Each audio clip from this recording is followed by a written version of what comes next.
It's the most wonderful time for cookies! You must try these cookies if you want your Christmas to be great. We're gonna show you 2 of our favorites. But we have even more linked in the description for you. First, I'm gonna show you how to make gingerbread cookies. The super soft kind.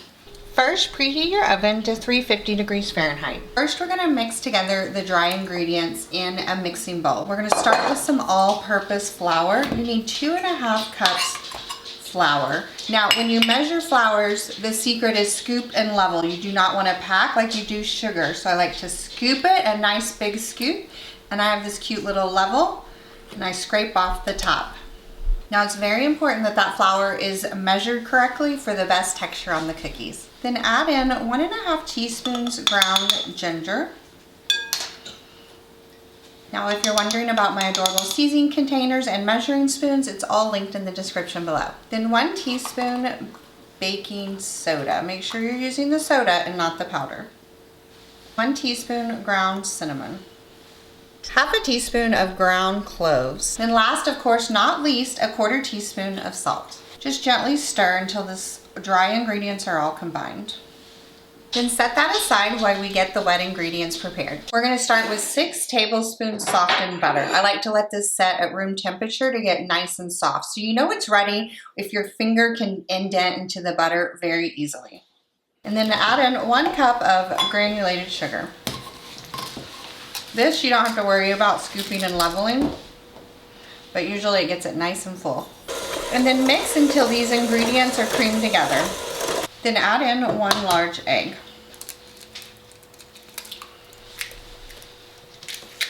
We are going to mix till that is combined as well. Then add in a tablespoon of orange juice. It's gonna give it that little extra festive flavoring. And then 1/4 cup molasses. This is gonna give it that classic gingerbread flavor.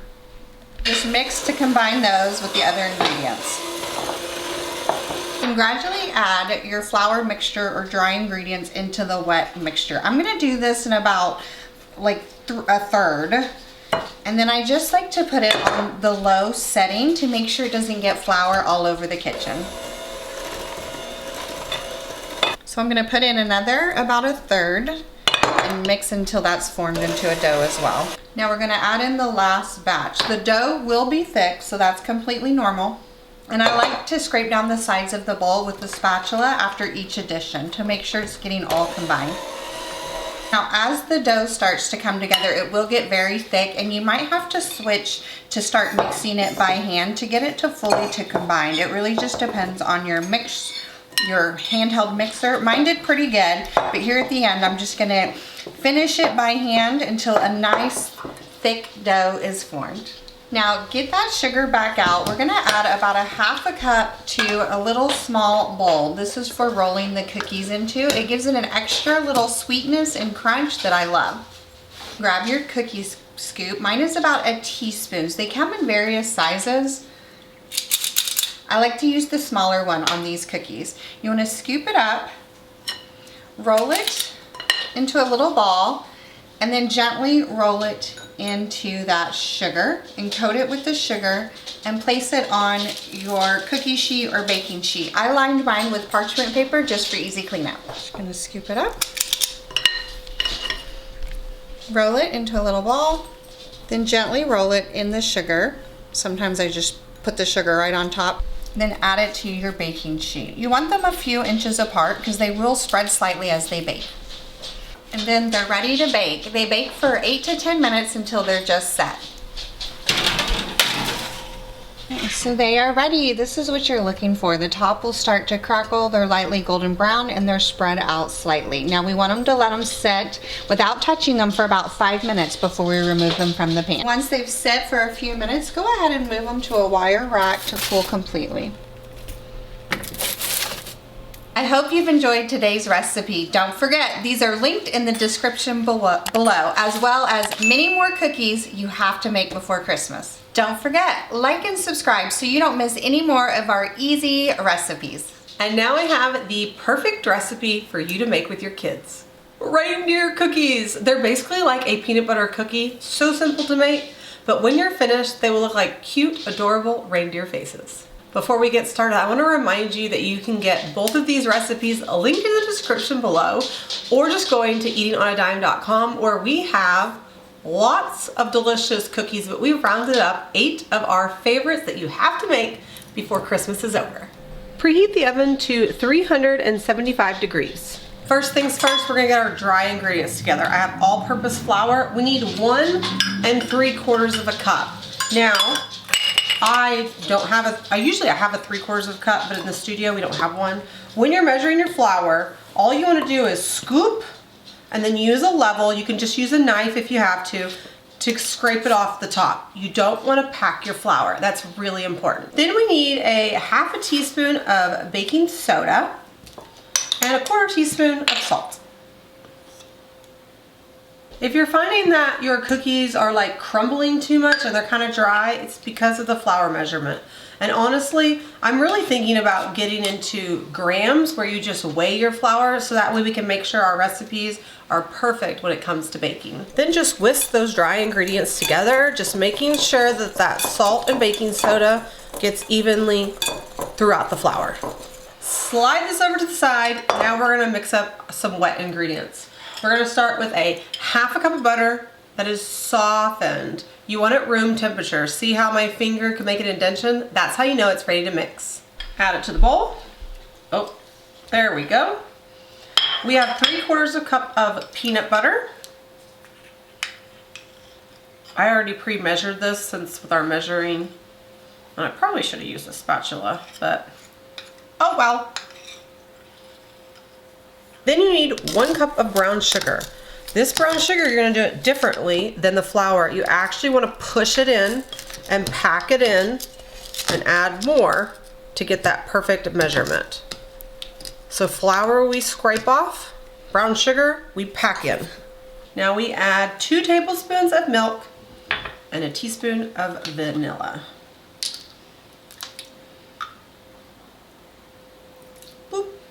And also, if you saw that peanut butter fly earlier, let me know in the comments if you saw it. And then you're going to just mix it. You can use your hand mixer, but I could have also used my stand mixer as well. Notice the matching colors? We want to mix this together until it's well combined and creamed together. You don't want, if you can see right here, the little pockets of butter, we want to get all those together. Like combined together.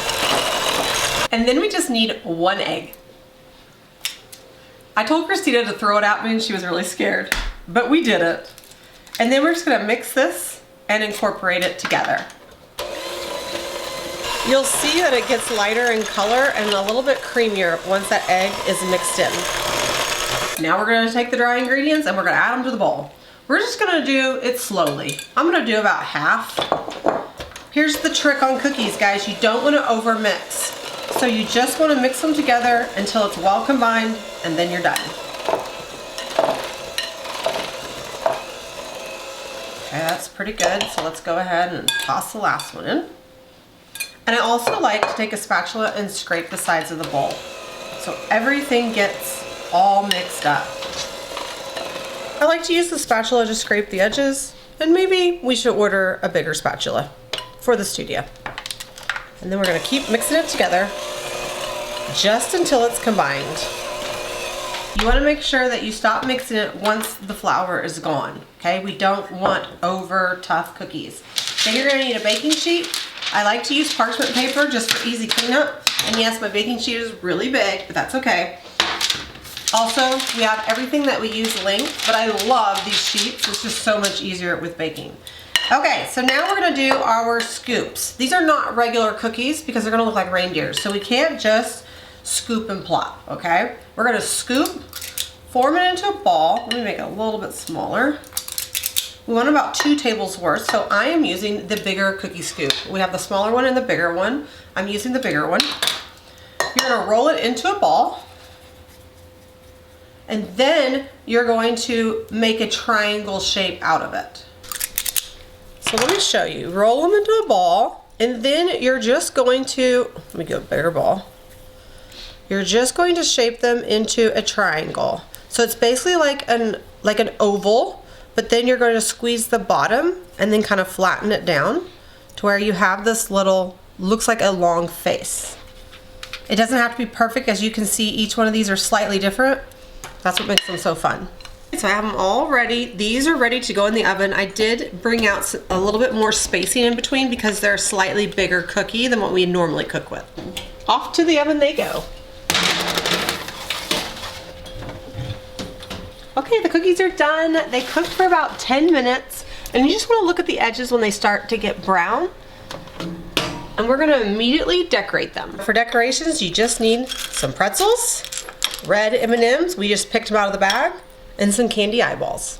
So I'm just gonna push the pretzels in on the sides. These are like their little antlers. We got their 2 eyeballs up top. We're gonna push those in too. And then their nose. I like to do the M&M label down. Oh my goodness, is he not the cutest?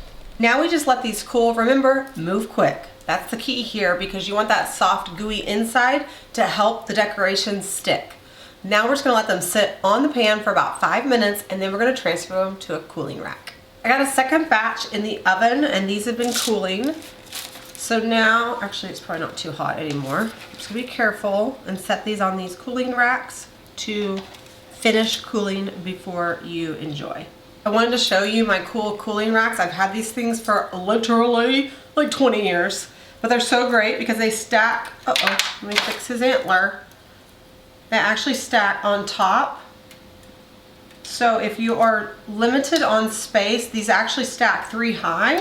So that way you can get your cookies cooling, and that's great when you're making like a whole bunch of cookies, like if you're making them for a cookie exchange or for like your neighbors or something. Once they're cool, you're ready to put them on a cute little platter and they're ready to serve. Making sure it's Look how adorable they are. I just wanted to show you, it doesn't matter if your eyes are wonky or if it gets too smashed. They're just sweet and adorable. And they taste delicious too. There you have it. It's a super fun cookie recipe to make with your kids. I know you're going to love. I mean, it's a peanut butter cookie. What is there not to love? It's a peanut butter cookie, but it looks adorable, friends. I have the full recipe linked for you in the description, or you can go to our full post that has some of our most popular cookie recipes linked in the description as well, or just go to eatingonadime.com. Oh, and don't forget, you can grab our Christmas Cookies Cookbook. It's a digital cookbook and it's on sale for like less than $5 and you can snag it right now. No matter what cookie recipe you like, I hope that you'll take time this week to spend some time in the kitchen making memories, because we all know that memories are made while baking. Okay friends, thanks so much for joining us today. I hope you have a very Merry Christmas and spend some time doing things other than making dinner, like making some reindeer cookies or some gingerbread cookies. And before we go, don't forget to eat at home by eating on a dime. Bye friends!